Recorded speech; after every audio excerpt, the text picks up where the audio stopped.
Great leaders are all annoying because of two things that they do. They're honest and they're repetitive. Today's training is a training that I've developed under the guise of the success principles, which is called You Can't Sell a Secret. Today, it's so difficult not to be a secret. There's so much noise that is created in so many different social silos that the silence and the secrets are pervading our growth. And so understanding that the fear of rejection, perfectionism, the lack of comfort and confidence are the silent obstacles that keep our biggest ideas hidden. When we allow excessive worrying to take over, when we allow interference of any type of reaction to this fear, it drains or it interferes with our energy. It dulls our creativity, prevents us from engaging with the very people, let alone attracting the very people who might need our solutions the most, that might need the resolve the most. Just as strategic foresight is crucial, the paralysis of the interference that's created by the reaction to fear, anxiety, frustration, anger, guilt, resentment, etc., the future actually can stop us from making progress today. And the meaning that we give our past is limiting ourselves in that pursuit of our potential. That's why visibility is an act of service. By sharing our secrets in an abundant way, our products, our services, our solutions, our ideas, our value propositions, we're not merely seeking validation. We're offering genuine value, genuine help. In this training, we'll explore how confidence, clarity, and communication come together to form a strong foundation for any successful selling process and growth process. We'll look at why repetition and exposure build trust, how to overcome the mental barriers like the fear of judgment and perfectionism, of the fear of what people might think or what we want people to think instead of I am.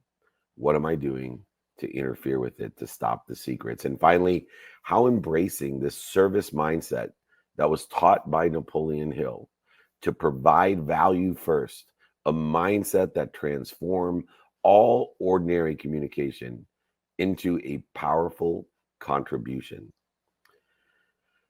By the end of this framework, we will see that selling in itself is far more than a transaction, a negotiation, a quid pro quo. It's a more than enough opportunity, a chance to positively impact people's lives, fulfill your own definiteness of purpose, and create lasting relationships. Let's get ready to share the secrets to refine your message, to create resolve in your life, and to step confidently into a spotlight that your life's ambitions deserve. The first lesson of You Can't Sell a Secret is the 3 C's: confidence, clarity, and communication. You must practice in order to facilitate confidence and feeling comfortable. You have to have repetition. And I believe it's exponential if you're capable of assigning a minimum amount of time to do it each day and believe in your own value, taking inventory of your own values. If you don't believe in the value of you, in that which you bring, if you haven't taken inventory in a repetitive way, giving intention and attention to the value that you provide, nobody else will. It's a secret. Strategic foresight is not only good, but it's an unwavering confidence in the definiteness of purpose that prevents the anxiety, fear, separation, inferiority, superiority, interference from paralyzing you. There's so many startup founders, business people, executives, entrepreneurs who rehearse again and again their ideas and their pitches, repeatedly standing out at different networking events because they speak with conviction, confidence, in a comfortable manner, with no interference and no hesitation. This is no accident. This is practice. The clarity of this communication comes from the confidence, which comes from the consistent, persistent pursuit of your potential by being repetitive and assigning time each and every day in order to facilitate those 3 C's. It is the passion, the desire that you must be what you can be, and the preparation that fuels this genuine confidence to amplify your essence, the skills you have, the knowledge of who and what, and of course, the desire, the commitment to give other people confidence in your secret. Pitching regularly, practicing regularly, strengthens belief in the product, service, or solution that you are preparing to provide. We must always create alignment, action, and prepare for adjustment with passion and purpose. Remember, God, whoever your God is bigger than the circumstances. God, or whoever your God is, does not want you to limit yourself. The infinite source wants you to be an infinite resource. Stop interfering with it. Stop hiding it. Stop keeping it a secret. Make sure what you are selling and communicating is tied to what you truly care about. It doesn't matter. It's the reasons that matter, the meaning that matters. Practice, practice, practice, practice your pitch, practice your capability, articulation, practice your value, quantitatively articulating it greater than what you're asking for in all personal and professional pursuits. Use every technology, all your friends, colleagues, and mentors as sounding boards in order to get feedback on not whether they agree or disagree, but more importantly, how it resonates with them and what suggestions or questions they have. Clarity will define your message through this feedback, and all of the paralyzing interference that often comes with overly complex ideas will allow you to create a truth, which is illustrated by simplicity. The clearer your message, the easier it is for others to say yes. So many consultants whose taglines fit into one sentence, like make a lot of money, help a lot of people, and have a lot of fun, sparks more interest than the long-winded explanations of I coalesce the vapors of human existence in order to create a viable and logical conclusion. If they don't get it in one sentence, you don't get it. And it's far too complex. I have a 5-second test that I utilize in order to figure out if I am confusing or simplifying a matter. I draft repetitively and refine repetitively multiple versions of different types of communication until it is crystal clear, proven by its simplicity, measured by its simplicity, the ability not to hide because I'm afraid people won't understand. And then finally, we want to make sure our message is relatable. The communication of the 3rd C. Even the best ideas, services, solutions, and products fail if they are not articulated in a way that resonates emotionally. People buy on emotion for logical reasons. An entrepreneur who tells a brief story about how the product solved a personal pain point connects far faster than one reciting the features and benefit dump that most people do, especially in today where the size, scope, and scale of the total addressable community is so large that the only objective of 80% of our outreach communication is to get people to get back to us. When we email someone, call someone, DM somebody, when we put up a video, we only want them just to get back to us. We don't need to feature and benefit dump because that'll create more resistance than not. When I have young salespeople that I'm training and I ask them how many calls that do you make, and they'll tell me, and I'll say, well, how many people got back to us? 0. Well, maybe you're doing something wrong. Because if we double the amount of people that get back to us in person, on the phone, via email, and media, we'll double our sales minimum, probably triple our sales because we're learning by having more repetition and more practice. It is the lessons created by the stories we tell that will connect to people on an emotional level, knowing people by an emotion for logical reasons.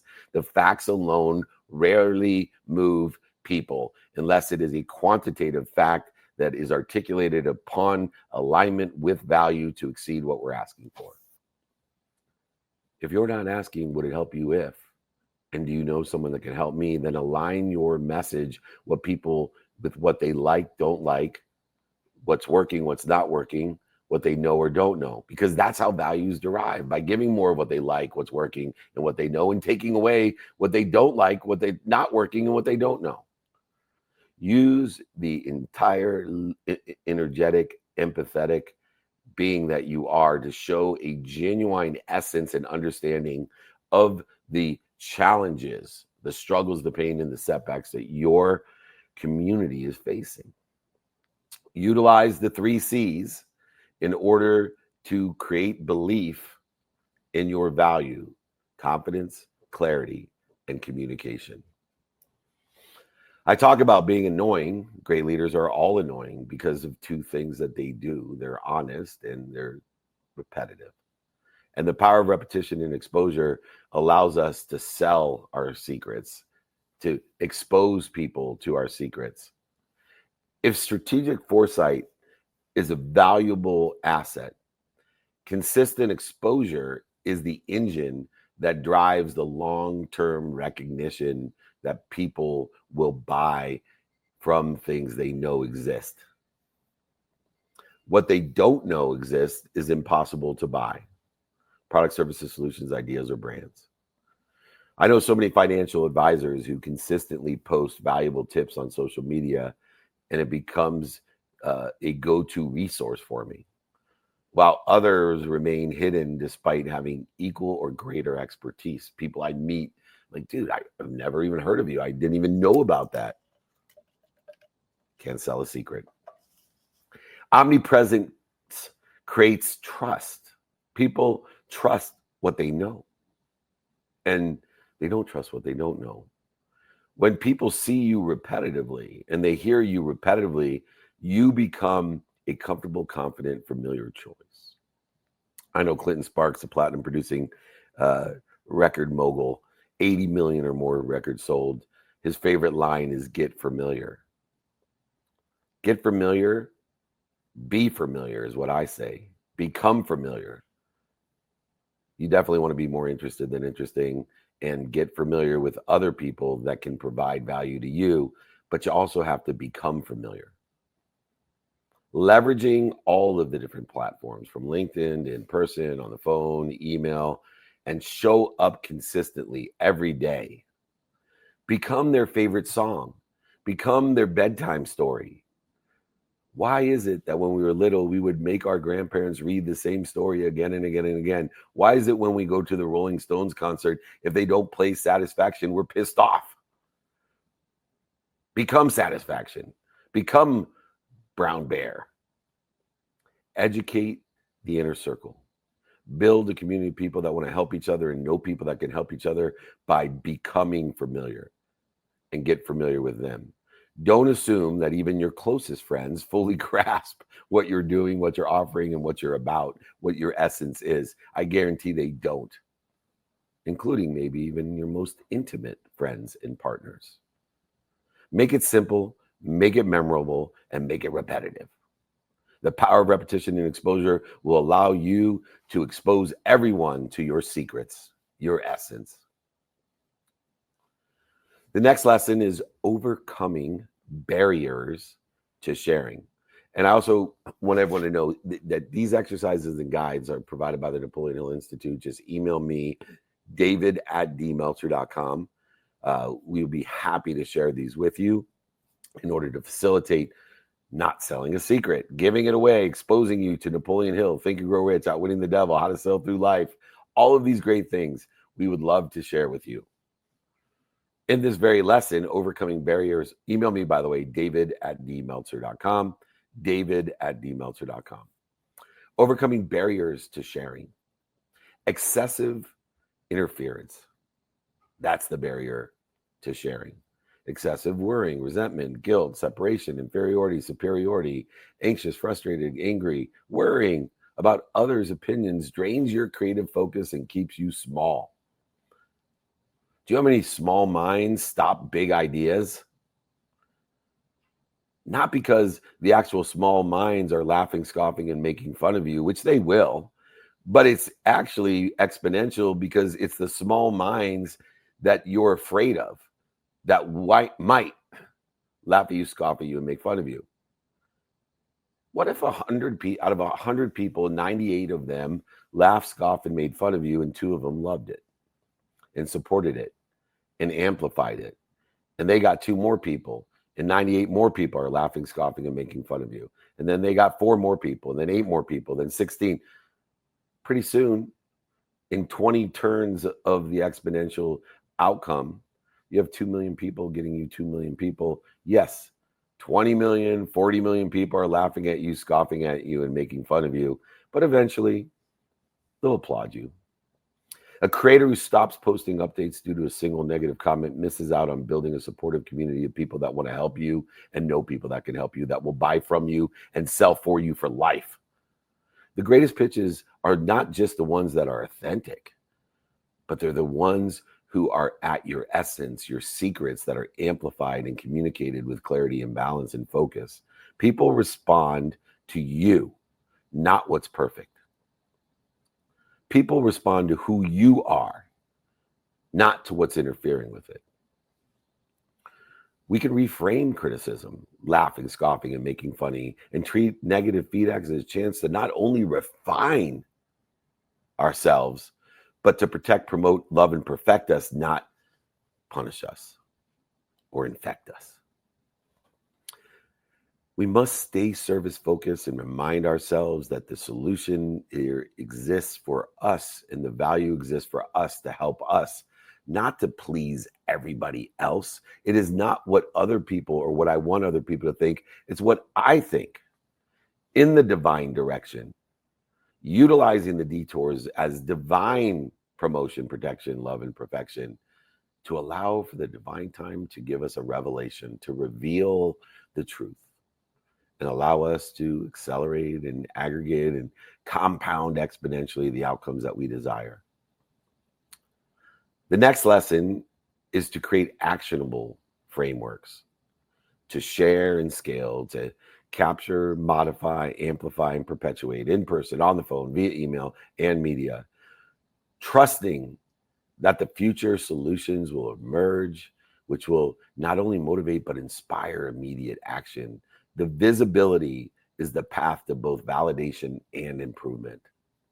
So many coaches who share their new workshop ideas and their new challenges and their new programs with just 5 people a day, 1 in person, 1 on the phone, 1 via email, 1 via traditional media, 1 via social media. They actually refine their ideas through the real feedback that is protecting, promoting, love, and perfecting, rather than waiting for the perfect moment. So many people that I help write books never publish them because it needs to be a perfect book. I had one of my friends, amazing guy, he invented Pictionary. And he must have written 8 books in one. Because he finished the book and I loved it. And then he's like, oh, not good enough. And he rewrote the book and loved it. And did not good enough. Rewrote the book and loved it. Not good enough. So on and so forth. And I'll tell you, the 8th version was just as good as the first. The only difference is he could have had 8 books written. Don't wait for the perfect moment. Use an actionable framework to scale, accelerate, aggregate, and compound. I created a Johnny Bench rule.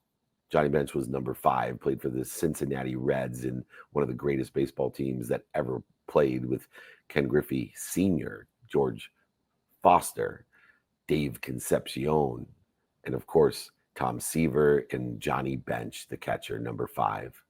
The Johnny Bench rule says 5-5-5.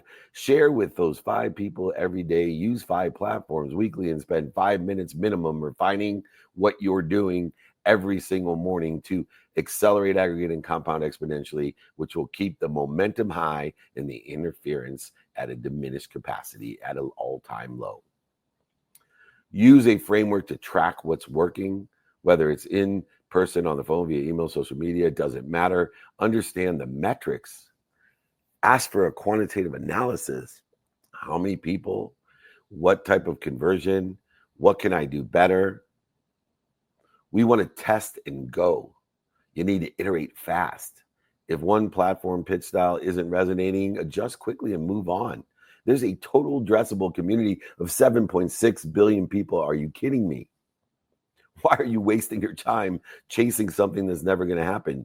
Utilize the Johnny Bench rule, the 5-5-5 rule, and keep on learning.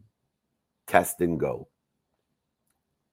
The next lesson in You Can't Sell a Secret is the heart and soul of the secret, which is selling as a service. You got to shift your mindset, your heart set, and your handset. Staying too micro-focused on potential pitfalls, future worries, obstacles, voids, shortages, and mistakes that are only reflections of the meaning that you've given the ones from the past, and everyone has survived those.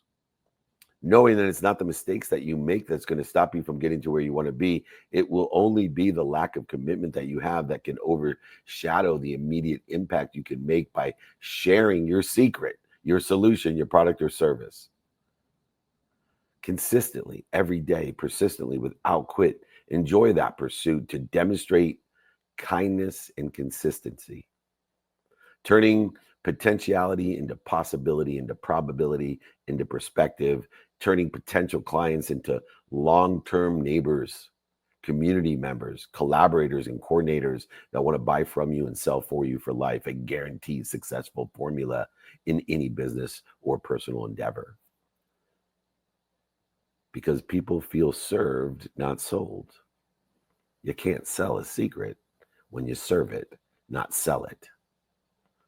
Remember, people don't want to be sold. They want to go shopping with a friend. If you don't share your solution, somebody else will. Somebody else will fill that gap, I guarantee it. Because there's 7.6 billion people in the total addressable community. How many of those people are you utilizing, asking, exposing your essence to? Somebody else will fill that gap, I promise you.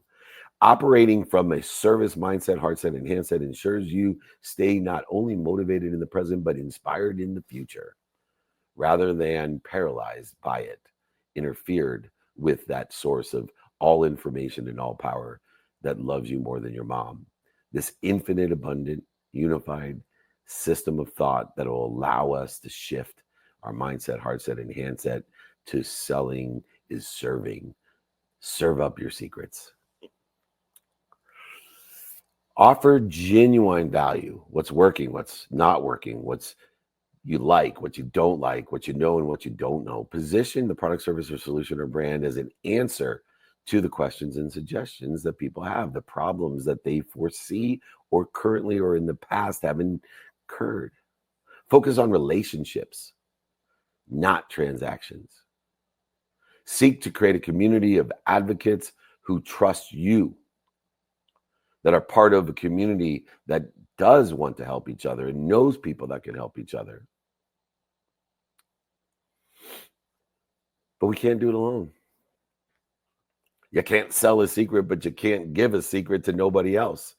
Choosing the right people and the right ideas. Surrounding ourselves with the right people and the right idea for sustainable success. Accelerating where we want to be or better. Ultimately, selling, quote unquote, is nothing more than serving at scale. When you adopt a mindset of genuine care, you'll discover the visibility is less than about the self-promotion and more about ensuring your solution landing in the hands of people who actually need it. Confidence, clarity, and communication will build your foundation. Repetition, exposure, and continual refinement act as your steady beat, reminding the world you're here and ready to help. Does that mean you'll never face judgment or resistance, laughing, scoffing, or making fun of you? Of course not. But when you accept that perfection is not the goal, that impact is, that the lessons lie within the light and the love, You will liberate not only yourself from paralyzing yourself with interference, anxiety, fear, guilt, resentment, but stop waiting for the perfect circumstances and start turning potential into reality. Stop living like a tube, food in, food out, hiding everything in a scarce mode of mindset. Just like setting near-term goals helps counteract uncertainty, practice consistency, sharing your value conquers the interference, the fear, the reaction to fear, which will drive the meaningful growth. So share your secret. Show up in person, on the phone, via email and media. Show up powerfully as part of the infinite power. Show up time and time again in alignment with the infinite time. Allow it to listen for your audience, your customers, and most importantly, you. Be the one who transforms potential into tangible success by serving first and selling second. Because in the end, it's not about how well you hide your value. It's about how courageous you shine it. You can't sell a secret. Napoleon Hill talked about the principles in selling through life and utilizing the knowledge that we have, the capabilities that we have, the skills and desire in alignment with what is doing well, what's stable, and what we think is doing well. Think and grow rich. Let your secrets be known to the 7.6 billion people, because you can't sell a secret. This has been David Meltzer. This is our Wednesday Napoleon Hill Institute weekly training. Join us every week. Invite your friends, families. If you like the exercises, guides, my book, just email me, david@dmeltzer.com, david@dmeltzer.com. Join us for trainings on Fridays as well with Q&A Monday. Every day we're available. Join our private networking group. Come and get certified as a coach with Napoleon Hill Institute. Check out all of our programs. If you have any questions, just reach out to me. We are here to change the way you look at things so that things you look at change. Go ahead and hit it, Gigi. Thank you.